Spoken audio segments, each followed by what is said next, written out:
Hello दोस्तों, foundation academy में आपका स्वागत है। भाई गौतम सर, आज आप लोग हम पढ़ाने वाले हैं क्लास 10 का फर्स्ट चैप्टर, जिसका नाम है वास्तविक संख्या, जिसको इंग्लिश बोलते हैं रियल नंबर। तो इसमें हम लोग पढ़ेंगे आज एक्सरसाइज 1.1, जिसका में पहला क्वेश्चन है, आपको बोल रहा है निम्नलिखित संख्याओं को अभाज्य गुणनखंडों के गुणनफल के रूप में व्यक्त कीजिए। ठीक है, तो पहला क्वेश्चन यहाँ पे आपका है, फर्स्ट क्वेश्चन जो है 140। इसका जो है आप लोग को अभाज्य गुणनखंड करने के बाद उसको गुणनखंडों के गुणनफल के रूप में व्यक्त करना है बच्चों। तो इसको क्या करेंगे हम, पहले 2 से भागा देंगे, 2 70 70 दूना 140, फिर 2 से करेंगे 35 भाग में जाएगा, फिर 5 से करेंगे 5 7 35। इसको हम लोग इसी को हम लोग क्या लिखना है, गुणनखंड। इसको तो अभाज्य गुणनखंड के रूप में लिखनी है बच्चों लोग, इसको गुणनफल के रूप में लिखना है। इसको क्या करेंगे बच्चों लोग, इसको लिखेंगे 2 गुने 5 गुने 7। यदि आप लोग देखना जाए तो 2 कै गो है बाबू, तो 2 गो है गुना 5 गुना 7। यही आपका आंसर हो गया बच्चों लोग। तो I hope you are understanding. हम आशा करते हैं कि आप लोग समझे होंगे। उसी तरह आप लोग 156 का यहाँ पे हम बता दिए, बना के बता दिए हैं। उसके बाद 38 25 का है, उसके बाद 5005 का है, फिर 7429 का, सबको हम बना दिए हैं। आप लोग प्रयास कीजिए, अपने से बनाने का प्रयास कीजिए, और जहां दिक्कत होगा यहाँ पे देख लीजिएगा। उसी प्रकार हम लोग देखा जाए सेकेंड क्वेश्चन देखा जाए, तो सेकेंड क्वेश्चन है बच्चों, सेकेंड क्वेश्चन है बच्चों, पूर्णांकों के निम्नलिखित युग्मों के एचसीएफ और एलसीएम ज्ञात कीजिए तथा इसकी जांच कीजिए कि दो संख्याओं का गुणनफल इक्वल टू बराबर एचसीएफ इनटू एलसीएम है। तो हम लोग बच्चों इसको एकदम आसानी समझेंगे। पहला क्वेश्चन है आपका 26 और 91, 26 और 91। तो 26 और 91 को सबसे पहले हम लोग क्या करेंगे, तो इसका अभाज्य गुणनखंड के रूप में इसको हम लोग क्या करेंगे, तोड़ेंगे। तो इसको तोड़ेंगे तो इसको कितना से कर सकते हैं हम लोग, तो 26 को क्या कर सकते हैं, 2 गुने 13, और 91 को 7 गुने 13। ठीक है, यहाँ तक कोई दिक्कत नहीं। आप लोग को पता होगा एचसीएफ और एलसीएम जानते होंगे। एचसीएफ मतलब होता है हाईएस्ट कॉमन फैक्टर, एलसीएम मतलब होता है लोएस्ट कॉमन फैक्टर बच्चों। तो यहाँ पे हम लोग सबसे पहले निकालेंगे, क्या निकालेंगे हम लोग, एचसीएफ देखेंगे बाबू बच्चों। एचसीएफ बराबर क्या हो जाएगा, एचसीएफ मतलब हाईएस्ट कॉमन फैक्टर। दोनों में देखेंगे कौन कॉमन है, तो दोनों में कौन कॉमन दिख रहा है आप लोग बताइए। तो आप लोग बोलेंगे सर यहाँ पे जो है 13 आपका ऊपर में भी दिख रहा है, नीचे में भी दिख रहा है, 26 में भी 13 आ रहा है सर, और 91 में भी। तो वही आपका क्या हो गया बच्चों, यही आपका हो गया एचसीएफ। अब बोले सर अच्छा एलसीएम बताइए सर, क्या एलसीएम क्या होता है। एलसीएम का मतलब होता है लोएस्ट कॉमन फैक्टर बच्चों। तो लोएस्ट कॉमन फैक्टर मतलब क्या होता है, जो कम से कम कॉमन हो सके।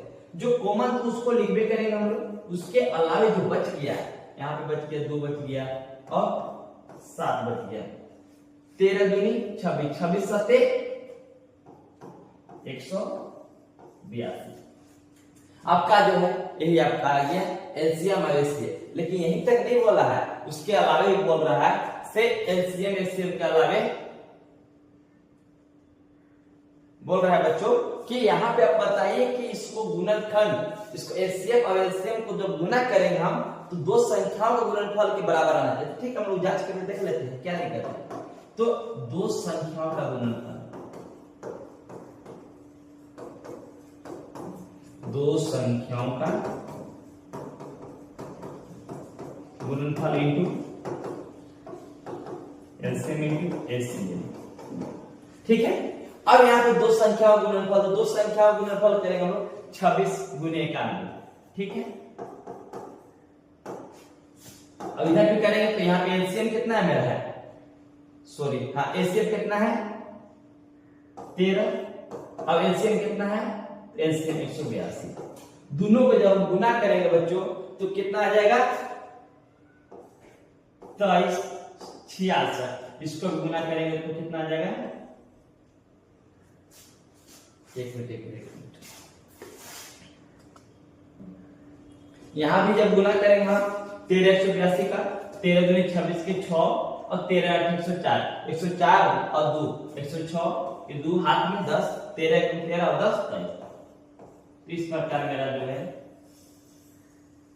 क्या आ गया, दोनों बराबर आ गया। तो क्या मेरा है, सही है, राइट है। उसी प्रकार हम लोग देखा जाए तो नेक्स्ट क्वेश्चन आगे देखते हैं बच्चों। जो तीसरा क्वेश्चन है। इस प्रकार आप लोग दूसरा क्वेश्चन 510 और 92 इसको हम बता भी दिए हैं, यहाँ पे पीडीएफ के माध्यम से आप लोग को मिल जाएगी। इसको यहाँ बना दिए हैं, आप लोग अपने से बना के देखिएगा, उसको चेक करके देखिएगा कितना सही बना पा रहे हैं हम लोग। अगर कोई दिक्कत होगा तो आप लोग इसमें कमेंट करके बता सकते हैं। तब को सर यहाँ दिक्कत हो रहा है उसको आप फिर से बताइए सर, तब उसको फिर से बताएंगे। ओके, अब हम लोग क्वेश्चन नंबर 3 में आते हैं बच्चों।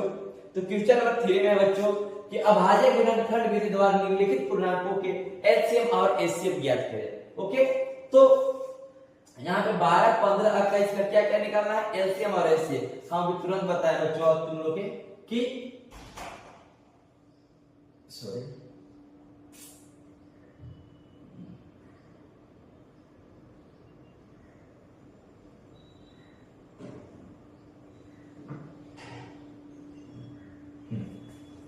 अब यहाँ पे अगर देखा जाए तो 12, 15, 21 का क्या करना है, हम लोग को निकालना है एलसीएम एचसीएफ दोनों निकालना है। तो फर्स्ट ऑफ ऑल हम लोग करेंगे पहला क्वेश्चन देखा जाए तो है 12, 15 और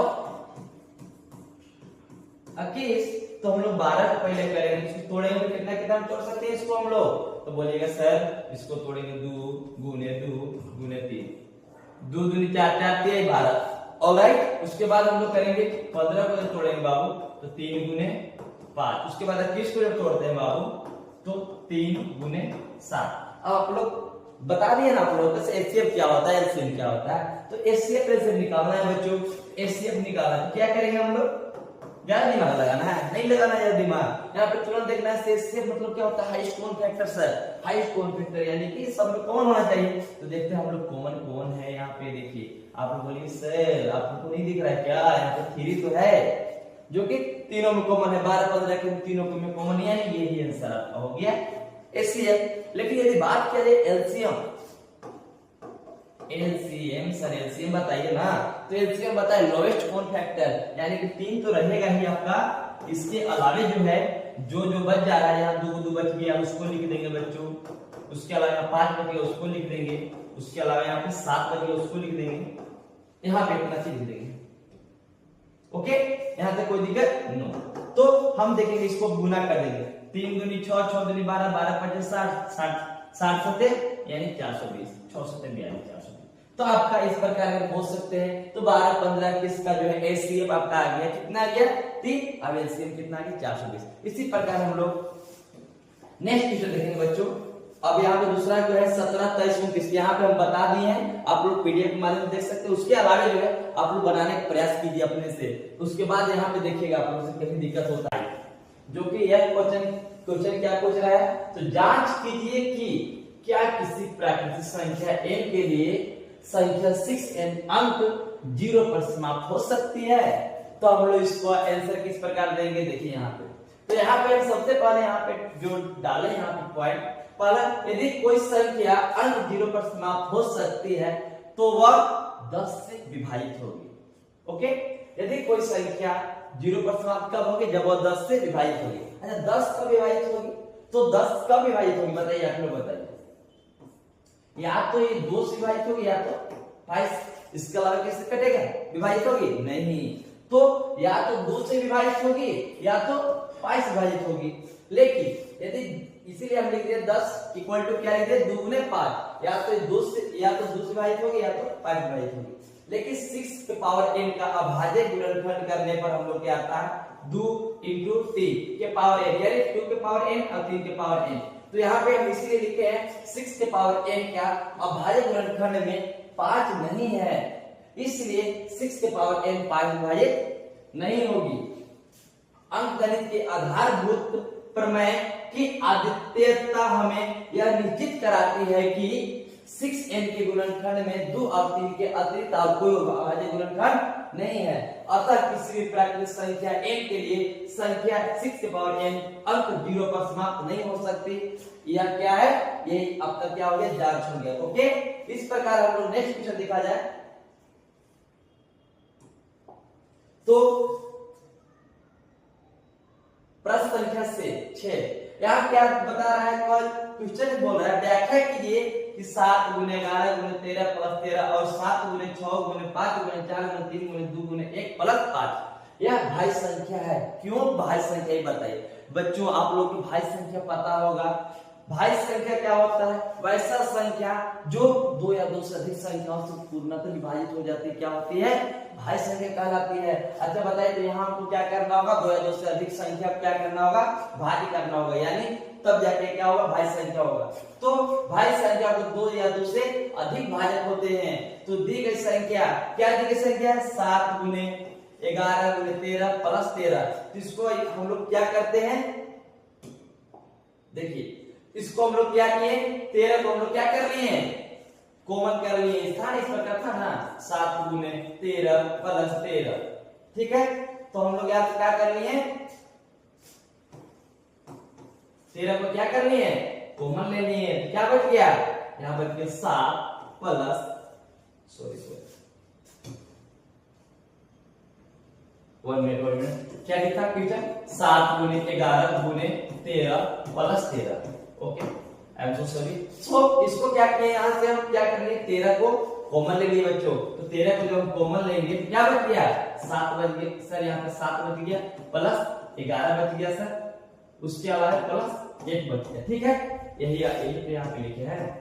ओके, उसके बाद 13 में कॉमन ले लिए। 7 गुने 11 प्लस 1। ठीक है, अब बताइए 11 से 77 और 77 और 1 78। अच्छा, 78 को हम लोग किस प्रकार गुणनखंड कर सकते हैं? किस प्रकार हम लोग तोड़ सकते हैं? तो 13 गुने 6, 13 6 78 होता है। ठीक है, यहाँ पे इसका जो अब अभाज्य इस प्रकार क्या हुआ? इस संख्या के दो से अधिक भाजक हो गए। कौन कौन हो गए? पहला तो 1 जो कि सबका होता है, उसके अलावा 6 हो गया आपका और 13 हो गया। तो यह क्या है? भाज्य संख्या है। यदि हम लोग आगे देखा जाए, अब दूसरी संख्या को देखते हैं बच्चों, तो 7 गुने 6 गुने 5 गुने 4 गुने 3 गुने 2 गुने 1 प्लस 5 है। इसको हम लोग क्या करेंगे? यहाँ से हम लोग क्या कर रहे हैं? 5 को क्या कर ले रहे हैं? कॉमन ले रहे हैं। 5 जब कॉमन लिए तो क्या बच गया? 7 6 4 3 2 1 और 1 हो गया। जब 5 को हम लोग कॉमन ले लिए, ठीक है, इसको गुना किए तो मेरा कितना आ गया? 1008 प्लस 1 जोड़े तो 1009। इस प्रकार इस संख्या के दो से अधिक भाजक संख्या कौन कौन हो गया? भाजक कौन कौन हो गया? पहला 1 हो गया, दूसरा 5 हो गया, तीसरा 1009 हो गया। तो इस संख्या का, इसलिए यह संख्या क्या संख्या? भाज्य संख्या है। I hope you are understanding. Okay, so हम लोग नेक्स्ट क्वेश्चन देखते हैं बच्चों। क्वेश्चन नंबर 7, किसी खेल के मैदान के चारों ओर एक वृत्ताकार पथ है।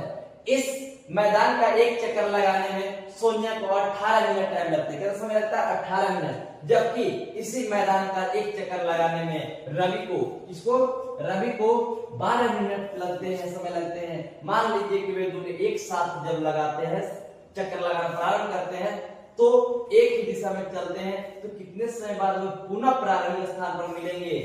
तो हम बता दें बच्चों लोग आप लोगों को कि यह एक क्या फील्ड है, मैदान है, जहां कौन कौन? एक सोनिया और एक रवि क्या कर रहे हैं? चक्कर लगा रहे हैं। सोनिया यहां से स्टार्ट करने लगाने के लिए एस से डिनोट करते हैं, जो कि इसको कहां इतना यहां से लगाने में कितना मिनट समय लगता है मुनि सिर्फ बच्चों? तो यहां से इसको चक्कर लगाने में टाइम लग जाता है कितना मिनट? 18 मिनट। ओके, और उसी प्रकार जो है से यहाँ पे रवि है, रवि भी यहीं से चक्कर लगाना प्रारंभ करता है। इसको लगाने में क्या समय लगता है? इसको लगता है रवि को 12 मिनट। अब बोल रहा है दोनों जब चक्कर लगा रहा है, तो दोनों चक्कर लगाते हुए किस टाइम जो है दोनों एक साथ मिल जाएंगे? यहाँ पे चक्कर लगाते लगाते ऐसा होगा ना, जब सोनिया और रवि दोनों एक साथ फिर दौड़ना प्रारंभ कर देंगे, चलते रहेंगे ना। तो यहाँ पे क्या हो जाएगा? तो ये दोनों को ज्यादा लाभ लिखा कुछ करने की जरूरत नहीं बच्चों लोग। इसको क्या कर देना है? हमको एलसीएम निकाल देना है। क्या कर देना है? एलसीएम निकाल देना है। अब एलसीएम जो कि कोई बड़ा बात नहीं, एलसीएम आप लोग जानते हैं। ओके, एलसीएम आप लोग जानते हैं। क्या हुआ? 18 को हम लोग गुणनखंड के रूप में तोड़ देंगे। 2 गुने 3 गुने 3, 2 3 6 6 18। 12 को तोड़ेंगे बच्चों लोग, तो 2 गुने 3। ओके, 2 गुने 3। अब इसको जब करते हैं तो 12 और 18 का एलसीएम जो निकालेंगे हम लोग, 18 और 12 का एलसीएम निकालेंगे, तो इसको तोड़ दिए 2 गुने 3 और इसको 2 गुने 3। सॉरी, यहाँ पे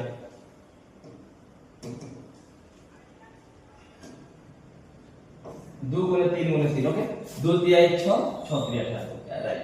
सो अब यहाँ पे देखेंगे हम लोग एलसीएम। एलसीएम आप लोग बताया एलसीएम क्या होता है बता बताओ बच्चों। तो एलसीएम क्या होता है? लोएस्ट कॉमन फैक्टर होता है। ऐसा तो लोएस्ट कॉमन फैक्टर क्या होता है? जो कम से कम कॉमन हो सके। इसमें कॉमन कौन हो रहा है? तो हम बोलते हैं, बात बोलेंगे सर 2 तो कॉमन हो रहा है सर 2, और उसके अलावा जो कॉमन हो रहा है नहीं हो रहा है उसको भी लिख देना है 2 और 3 हो रहा है। इसके अलावा कौन कॉमन नहीं हुआ तो 3 और 2 नहीं हुआ। 2 तिहाई 6 6 तिहाई 18 36। तो एक समय ऐसा आएगा 36 मिनट के बाद